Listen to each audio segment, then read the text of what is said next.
Hello, welcome to Embrace the Madness. This is Madeline. I am your host of the podcast, and we're back with another episode.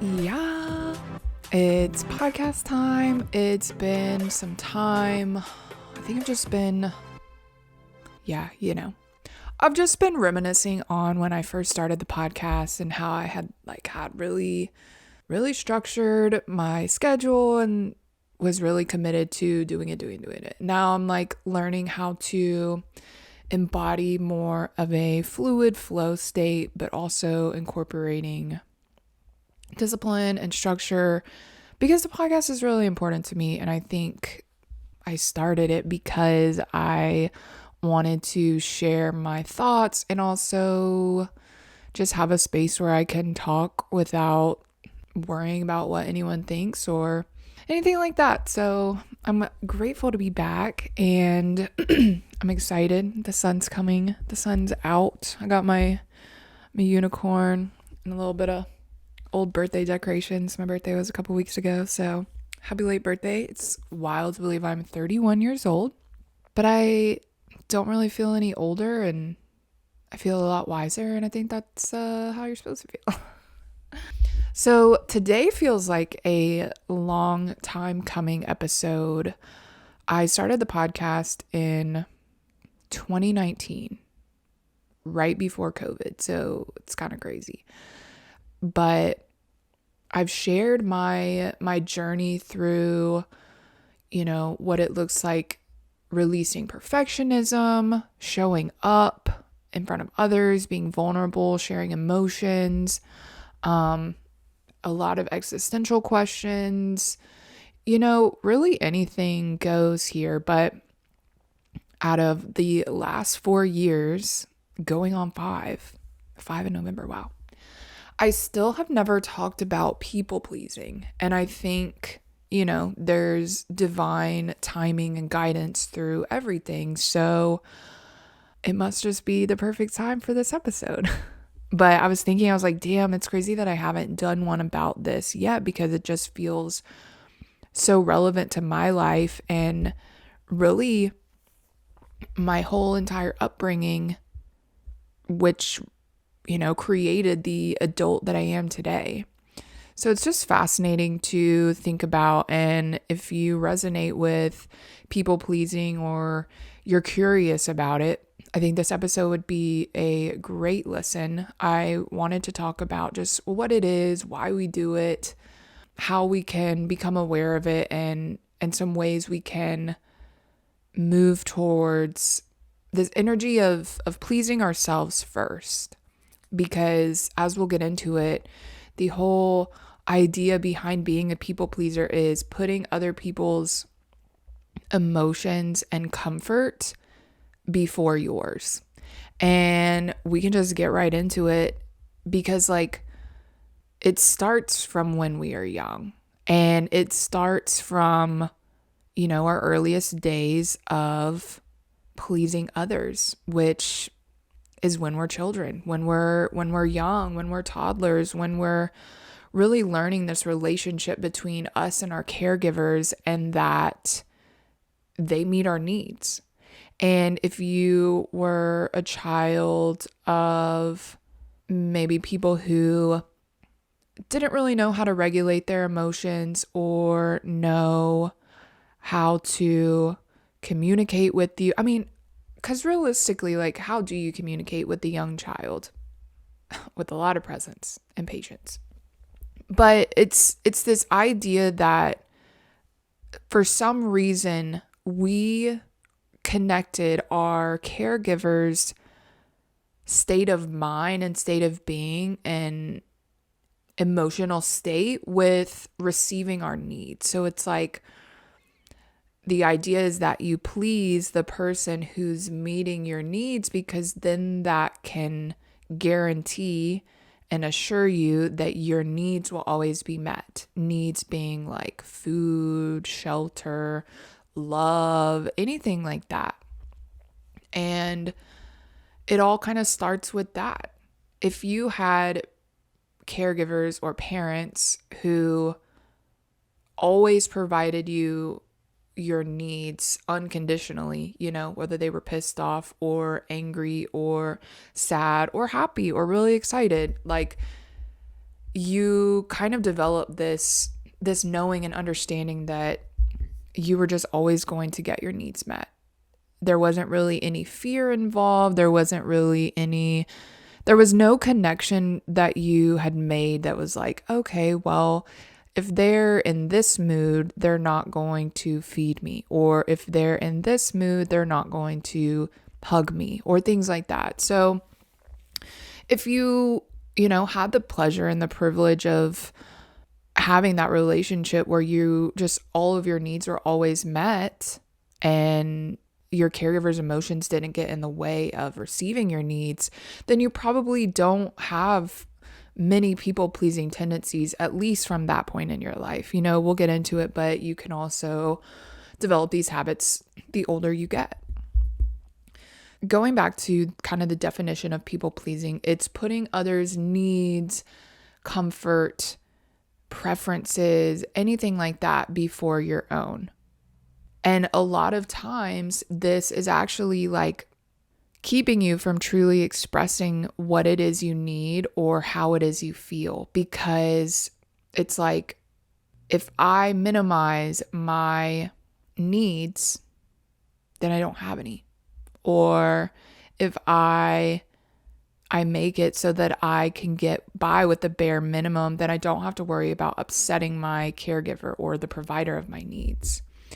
And what we don't realize as children is that that's actually turning into someone else for that time, because we're not being honest with ourselves and we're not being authentic to who we are and what we need in that moment, because we are like, oh, well, my mom doesn't really show affection when she is upset at me. So I know that I thrive on affection, so I'm going to make sure that my mom is not ever in that bad mood. Or I'm going to see how I can adjust my behavior and my needs to make it so that I can get my needs met by making sure she's in a good mood, or not in the mood that she's in when she withholds love and affection. And again, like, from that early point on, we are muting ourselves and turning down the volume on what we actually need. And yeah, it's just a whole lot. And like, this is something that I have been really just becoming aware of, how, I'm going to say insidious, because it does feel like it's in every single thing that I have built my personality on, because I early on realized that if I can minimize my needs, then I can minimize the negative emotions of my caregivers to ensure that my needs are met. And it's just crazy, because when you're a grown up, you're just like, well, I don't remember deciding that I was just going to be like that. And it's because it's so unconscious. It's because as like children, and I talk about this a lot on the podcast, like when we look at things evolutionarily or from a survival standpoint, we chose these behaviors unconsciously because we, as like living organisms, are just wanting to ensure our safety and our security, and that we are fed and protected and loved, and that's all we're really focused on. And that's all we're focused on. We don't really realize the damage that is caused when we put others' like happiness or comfort before ours. But the thing is, it's so unconscious, we don't understand that we're doing the damage, This can also trace back to, if you had harsh or critical caregivers, you want to make sure that you are showing up, gaining approval, because you're making this connection that if I am good and if I am perceived as good and perfect and not needy or not sensitive, then my parents or caregivers will approve of me, will validate me, will love me enough to make sure that I get my needs met. And it sounds silly, but it really is like how our infantile brains are working. And I say infantile just because like we haven't developed logic or reason. Our prefrontal cortex hasn't developed. We are literally just, we damn near came out of the womb not that long ago, a few years ago. So we are literally just a biological organism who's still learning how to communicate. Babies cry when they want to get fed, like babies cry when they're upset, babies cry when they want to go to sleep. That's the only way that children know how to communicate. And especially when you even get older, like as a 2 or 3 or 4 or 5-year-old even, you're learning words, you learn how to ask for things, but you're still learning how to communicate in this very simplistic, basic way. Now, the times when this can get hairy, and this is something that is so unconscious when we're younger as kids, is like when we start prioritizing others at the expense of our comfort and our safety and our values, our interests, really any of that. Because we start telling ourselves no to tell other people yes.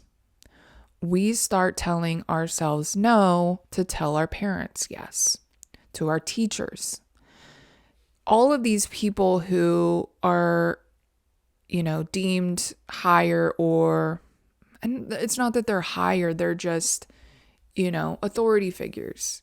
This could be your parents, your grandparents, your friends' parents, your boss, your teachers, anything like that. We tell ourselves no, which is stepping into inauthenticity, telling ourselves no so that we can tell other people yes. And this is stepping into inauthenticity because it is denying ourselves the right to how we feel, the right to comfort, things like that. And as kids, we don't realize this, but it's like over time, we continue choosing this inauthentic way of being. One day you wake up and realize 30, 40, 50 years later, oh shit, I've never really chosen myself before other people. And I think it's an important distinction to make between like making selfish choices between yourself, because it can look selfish choosing yourself, but it's like when you haven't chosen yourself or prioritize your feelings your whole entire life, then yeah, choosing yourself is going to look selfish. But it's like, it's something we have to realize is not selfish prioritizing our feelings. And I think, this is open to gray area. It's not always going to be black and white, because I think different situations bring up different circumstances, but it's like we have to learn to disconnect this whole selfish thing. And it almost brings up the whole self-care and that being selfish and choosing yourself is selfish. And it's like really just kind of breaking down this whole idea that for generations, it's like we're taught to prioritize others. I mean, especially as women, especially, thinking of people of color trying to gain acceptance by pleasing either the systems of white supremacy or capitalism, and really saying no to themselves in order to ensure safety, ensure that their needs are going to get met. So really, like when you open your eyes to everything that people pleasing entails and just the depths of how it infiltrates our human experience, it's just kind of like jaw-dropping. And I think that we all deserve to live in a state of peace within ourselves without needing to have this fear that we are upsetting others or like to the point where it's ruling our lives. And I think I've just gotten to the point where I haven't chosen my own feelings before others in a very long time. And I think, sometimes there's one-offs where we do choose ourselves, and there are some times when we do choose ourselves selfishly. And that could be separate from people pleasing, but I really just feel like there are so many of us who have built our lives based on caretaking for others and making sure other people are happy, usually to the expense of our emotions. Okay, so what this can look like and manifest in like maybe your present life, or even if you think back to your childhood, being really agreeable, never saying no, kind of being afraid to say no. And that could look like, if someone asks you to do something and you're afraid to say no, you're just going to do it even if it means you don't have time or energy. If you are avoiding confrontation, or again, avoiding no because you don't want to upset the person that's asking you. Like if your boss was like, oh, can you work this day? Can you work these days? And it's like, you're actually extremely exhausted because you've been taking care of your family, but you're afraid to tell your boss no because you're scared you're going to lose your job. And so you are like, okay, I'll do it. That's an example of people pleasing and putting others' emotions before yours. And it could also look like asking for reassurance or validation, really in any setting. And I'm thinking like relationships too, because that is a big sector of where people pleasing can manifest, because, going back to our caregivers, our partners are the people who in some way or another meet our needs. Now, we also have to remember that we are the ones in charge of meeting our needs, but like in the sense of a partner loving you or taking care of you, or, things like that. It's very nuanced, but we care about our partner's happiness and our partner's feelings, sometimes at the expense of ours. And I think this is kind of where it can dip into codependency, which is another podcast episode that would be really awesome. But for the sake of brevity, this podcast is about people pleasing. But yeah, it can look like that in relationships. And again, going back to the intersectionality of things, like different cultures feeling this need to be agreeable or put their needs down for the sake of security and safety, really honestly. And it all just like, when you think about it, it all just like sucks. Like it sucks that we have these systems and really just these webs in our society that have been built unconsciously. Like that's the thing. Like it sucks, but it's unconscious. So it's like we're not aware of it until it's like right in our face. But it sucks that we have been so far removed from ourselves and who we are, to the point where we are telling ourselves no and losing ourselves because we are so focused on other people and their comfort and their happiness. Even if it means like me going into a depression because I can't handle other people being upset at me, like it just sucks. And it sucks that so many of us are victims of this, are, what's the word? That we're people pleasers. Like, I think it's both, like we're victims, but we also need to take accountability for it too, because there's no one that's going to save us from these people pleasing tendencies except ourselves. And I really think like, I don't think there's any sense in creating shame about it, because we're already in such a like state that shame is just going to make it worse. And I just want to one, take accountability within myself to acknowledge where I show up for others before myself, and ways that I can slowly start choosing myself and prioritizing my needs and my emotions and my feelings. Because really at the gist of it is feeling like our emotions are not as important and feeling like others are more important than ours. And again, my throat chakra is like, hello? Are you talking about scary stuff?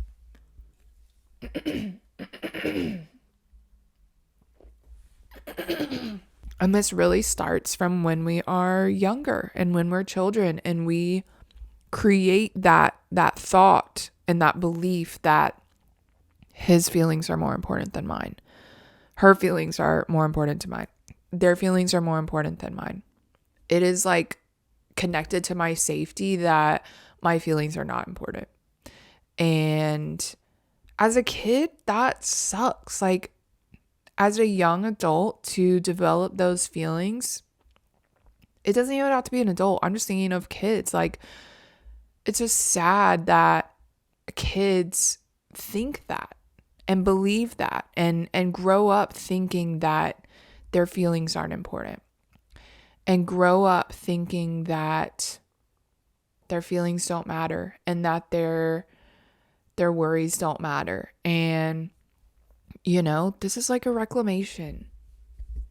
I think that it's so important that millennials, really, it's important for all of us, especially because I'm entering the age where I'm getting ready to be I'm not getting ready to be a parent. This isn't like an announcement. I'm just saying, like, I'm in my 30s, and it's just important that we are emotionally aware, because if we do decide to become a parent, like, this is where all of this is.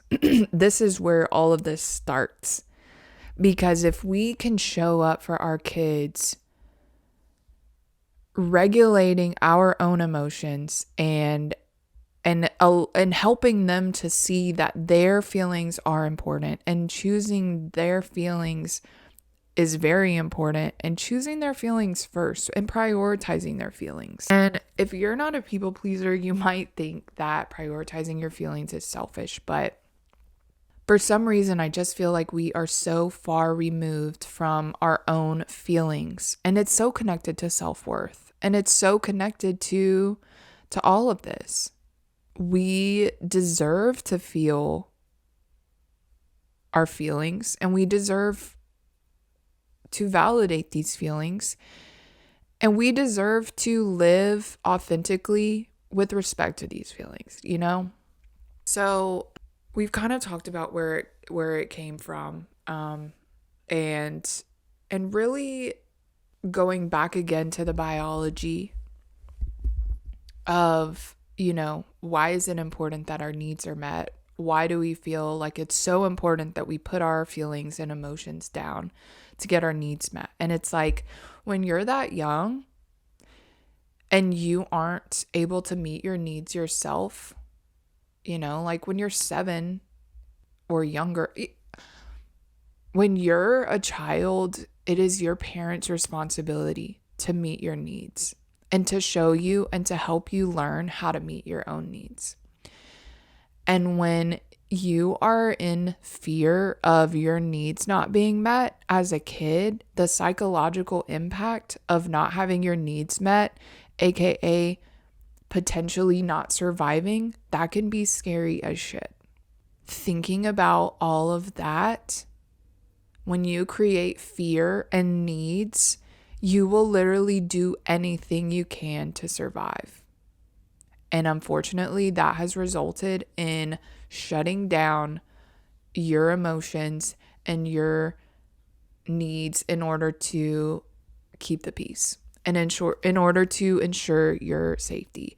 If you had caregivers who were very violent and angry, then it was your priority to either stay out of the way or not piss anyone off. Because if someone started yelling, then that's a threat to your survival. If someone starts slamming doors, you have no idea what the fuck is going on. And as a child, just the psychological damage of that is just heartbreaking. And then when you feel like you need to create your whole entire state of mind in such a way that you are like, okay, well, I have to be this person and I have to tone down my feelings, even though they're really big and I don't understand them. I have to tone it down because I don't want to get hit or yelled at or berated or neglected. There were parents I know. I don't think that it happened to me, but I know I've heard and read books about kids saying something or talking back or getting punished, and it's like their parents don't feed them. Do you understand how scary that could be? Like, it's making me emotional right now. Like, how scary it is that you're just trying to communicate and do your best, and your parent just completely denies you of a need. Like, that's so sad. It's so heartbreaking.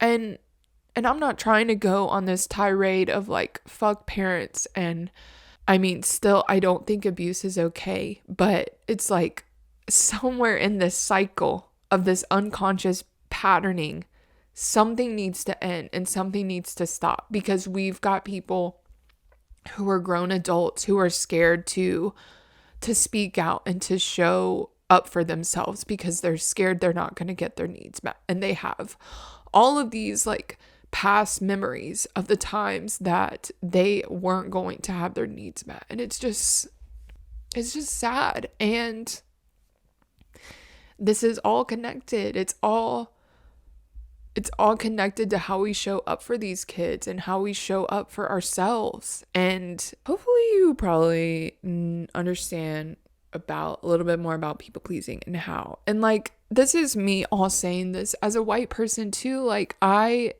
am the same skin color as these systems of supremacy. And I can't even imagine what it's like when your needs are like not met because of your skin color. And it's just all fucked up. And like, it's just like this whole, I mean, going back to calling it insidious, it's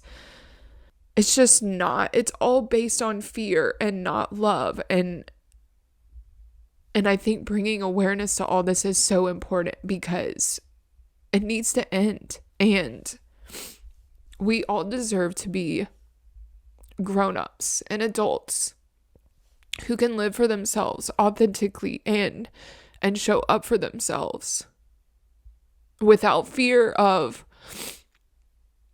rejection or fear of survival or any of that. Ugh. I mean, and maybe it's taken me so long to get to this point because I had to shut down, or I had to peel away layers of my own people pleasing. And it's the end of an era. I don't know if I've ever cried on a podcast, but yeah. We're here and we're talking about it and we're bringing awareness to it because how else is it going to stop? We have to bring awareness to the patterns within us and within society so that we can talk about them and put them to rest. And I really do have so much faith and so much hope because I do feel like we are learning to be more present with each other and more present as humans and more present as parents. We've talked a little bit about what it is and why we do it, have done it, learn to do it, and how it can show up in our lives. And now we can start to talk about how to shift away from this way of being. Like I had mentioned that, well, I didn't say it, but I'm a recovering people pleaser. I feel like I'm slowly and finally beginning to realize that my feelings are important after years of putting others, especially in relationships, before mine, putting my parents before mine, my family before mine. And again, this isn't to say that we're not considering other people's feelings, because I would like to say that I'm compassionate, and sometimes I feel other people's feelings way too much. And like, that's the thing, is like, we weren't taught a healthy balance, and we have to kind of restart and figure out, like, well, what does a healthy balance look like? What does it look like to be able to hold my feelings and then also consider other people's? But it's like, I have to remind myself that I have spent the majority of my life holding other people's up here while mine are here, especially in relationship, because it has been connected to my self-worth and feeling like my feelings aren't worth talking about. My feelings aren't worth sharing. If I share my feelings, I will get lashed out at. If I share my feelings, I'm going to get yelled at. If I share my feelings, love will be withheld from me. And it's like, now that I'm a grown up, it doesn't matter, because I meet my own needs and my emotional needs, and I don't have to worry about if someone's going to withhold love from me, because that's their right and that's on them. But I don't have to withhold love from myself, because I know that love begins inside me. And that's what we realize as, like, we peel away these layers, is like, we meet our needs and we validate ourselves and validate our emotions, and we are the ones who get to decide whether we feel love or not. Because our partner can say something or do something that makes us feel like we're not loved. But that's when we have to remind ourselves that that is that person's inability to hold space, and it has nothing to do with me, and that I have this love radiating from inside me, and that's that. And so, all of this starts with the awareness. I think it starts with us talking about it, with us really realizing, like, oh, these behaviors that I've had are people pleasing, and I have people pleased my whole life. And when we can, like, really begin to ask ourselves these questions and reflect on our own personal life, where these tendencies have shown up for us and where these behaviors started, and really to bring this presence with us in life, on our journey every day, to notice when, oh, hey, I'm actually prioritizing their comfort, even though I'm kind of uncomfortable. And I'm scared to say no, because I don't want them to feel uncomfortable or upset. And it's like, well, are you feeling uncomfortable? Well, why don't you adjust your comfort first? And then after that, then you can see about other people. But like, it's almost like the scales have been like completely this way, and we've got to like go back this way like a slingshot, just to like even just get back to like the middle,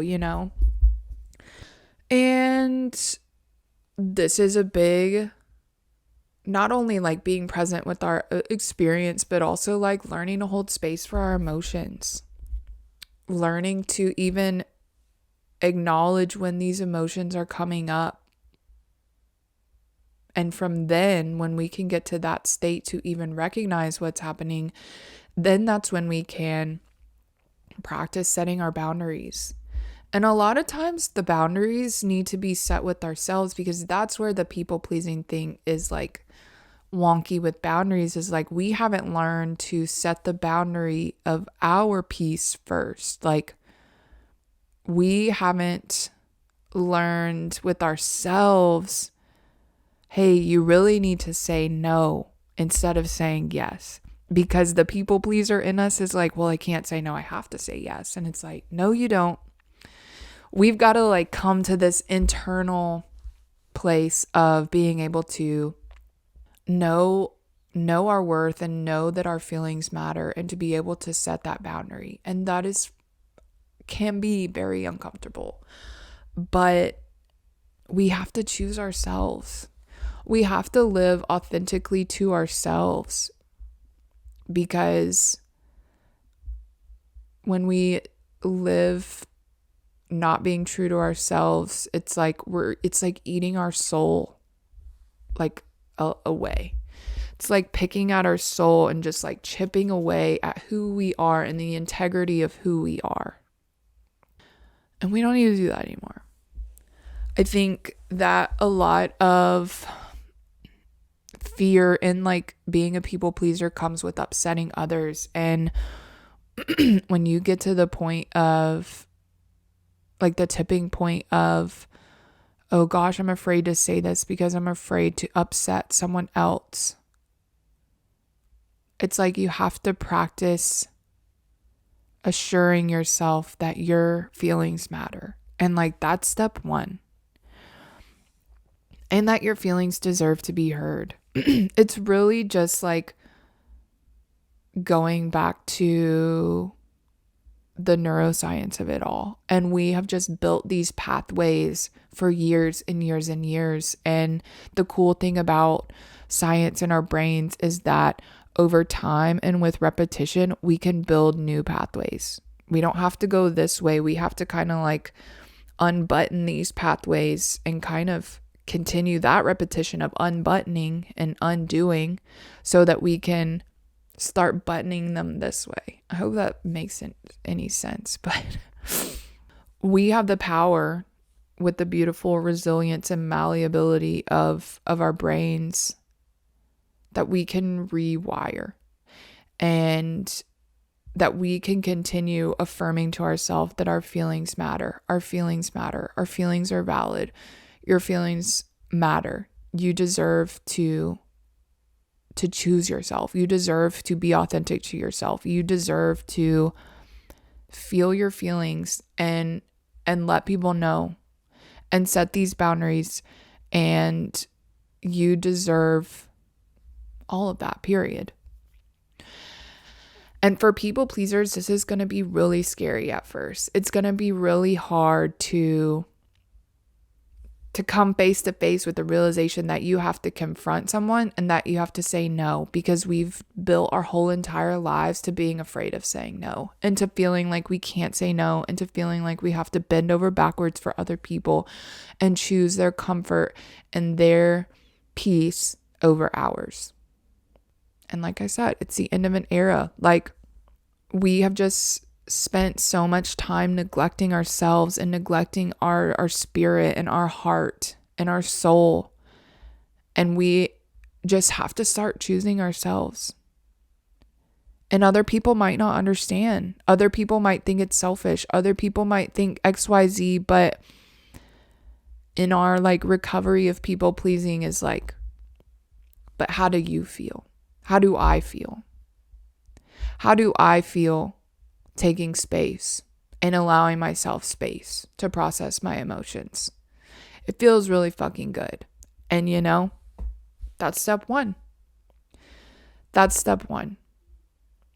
And whatever happens after that, it is what it is. But like, we've prioritized our feelings after so long of not. And that is fucking amazing. It's amazing when you can honor yourself and honor your feelings and choose yourself, especially after an entire life of not.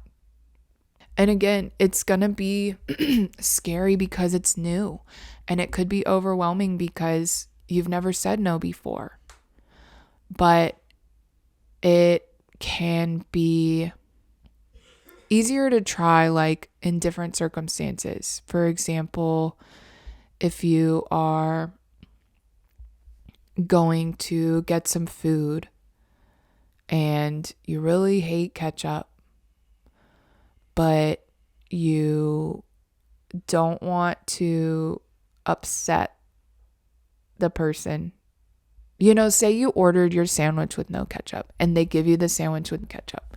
It seems like a little, this isn't like saying no to your parent or saying no to a teacher or saying no to the government or things like that. But it's like this little instance where you can ask the worker, because you paid for this and you asked for no ketchup. This is like a little example that's like a safe container where you can ask, hey, I asked for no ketchup and they put ketchup on this. That's you prioritizing your comfort and your needs before others. And that's like a small example. And I know it sounds a little silly, but that's like, it's like how you build habits and build practice is like just little steps at a time. And doing this like at the store or at a restaurant or things like that is a small, easy way, like with strangers. It's a lot easier to say no typically to a stranger than it is someone you know or someone whose feelings you care about. But this is a good way for you to begin prioritizing your needs and your boundaries and starting from there. And then you can get to the point where you are saying no to your partner or your friend or things like that. Telling your job that you can't work a shift because you are exhausted and you haven't had a day off in 3 weeks or something like that, And again, when it does get difficult and when it does get scary, that's important. That's when it's important to remember to validate yourself and to continue to affirm that your needs matter and your feelings matter and your well-being matters and your comfort matters, because it matters to you. It matters to us. It's okay if it doesn't matter to anyone else, because no one else is going to understand the way we do. And we are the person, kind of again going back to those boundaries, like we are the person that it matters. Because if I believe that my feelings matter, then I'm not going to let anyone else tell me that they don't or prioritize theirs, because I'm going to begin to trust and believe that my needs matter and that my feelings matter. And I think again, this is such a gray area, because for me, I feel like there is this element of empathy, and I care so much about others' well-being and other people's emotions. It's a trauma response, but I just always want to be considerate of others, and I always want to be considerate of how other people are affected and how other people feel. But sometimes this can go from like a community mindset to over responsibility. And then I'm like overbearing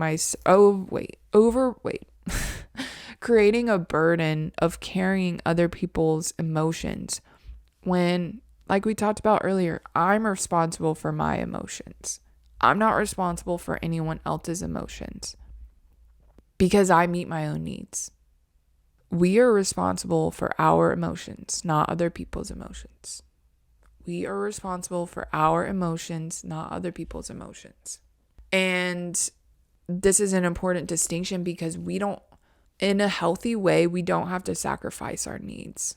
And that's a whole trope that mothers have endured, because there's this idea that moms have to put their needs on the back burner to take care of everyone else, the husband, the wife, the kids. And that's not to say that it's not a mom's priority to take care of the kids, because it is, but to the point where the mom is sacrificing her entire well-being, that's not healthy. That's overextending. And I think that, this is up to us to figure out what that healthy balance is. How can we prioritize our needs while still showing up for other people? And I think it just begins with nurturing ourselves and taking care of ourselves first. Because once we begin to strengthen that muscle and begin to automatically just have this really strong relationship with ourselves and our needs and our well-being, then we can slowly begin to branch outward and take care of others, because we know how to take care of ourselves first. And I think it's just it's just kind of something that we have to do, and it's something that we have to move through. Because if you've never prioritized yours and then you prioritize yours, it's just like going to be different for a while. But again, it's just a muscle, and it's just these neural pathways that we have to rewire. But it's not impossible, and we can do it, and we deserve to do it because our feelings matter. Our feelings matter, and our feelings are our responsibility because we are the ones who are going to ensure that our needs are met. I think that this is like a beautiful thing to discuss with a therapist or a mental health professional. Well, because they are here to help you and support you and move through this journey, and they can really help you rewind to, you know, where all of this started, or why you even feel like you needed to people please in the first place. And you know, professionals can help you develop tools to be able to move through this stuff and grow stronger boundaries and build that connection with yourself. And I think it's so important that we kind of validate the intersectional aspects of this too, because, you know, people pleasing is going to look different for me as a white woman as it is for anyone of color or a different gender identity. And I think there it's just important to validate within yourself that your feelings matter. And it might not feel completely safe for you to do that in a public setting, but I think, again, just like continuing to nurture yourself and remind yourself that your feelings matter. Because, you know, we've got these existing systems and structures that have not been made to nurture your feelings and to nurture the feelings of people that are not like cis white heteronormative people. And I do feel like these systems are changing, but in the meantime, like, we have to do what we need to take care of ourselves. And I really think that affirming to ourselves goes such a long way, no matter who you are, that your feelings are valid and important and deserve to be communicated and deserve to be shared. And to know that this relationship you have with yourself is one of the strongest that you could ever have. And it's one of the most important because we provide our own needs. And we learn to take care of ourselves first. And we deserve to take care of ourselves first. In a world and in a lifetime where we have only taken care of other people, we deserve to take care of ourselves first. I'm feeling really good about that. And I'm feeling, really moved and really just empowered, because this has been something that has not been easy for me. And I mean, at least in my own identity of being a woman, like, pleasing others is always, you know, what we're supposed to do. Pleasing, you know, in my heteronormative relationship, like pleasing the men. That is important, you know, because back in the day, and maybe not even back in the fucking day because it still exists, is like, if you talk back to your husband or your man or whoever, you could get slapped in the face and you could get hit and abused. And like, again, it just sucks that like this is the reality we live in. But I do feel like there is a change in that, like, us bringing awareness to this and really giving ourselves this love that we have been craving our entire lives. It's just going to be a ripple effect. And when we can talk about this and when we can show up for ourselves and really just start to bring awareness to all of this and really solidarity too, because I just feel like the energy is shifting. Pluto's moved into Aquarius. It's not about, you know, egoic behavior anymore. It's about community, and it's about humanity, and it's about love and taking care of each other. And we got to be the change we wish to see in the world.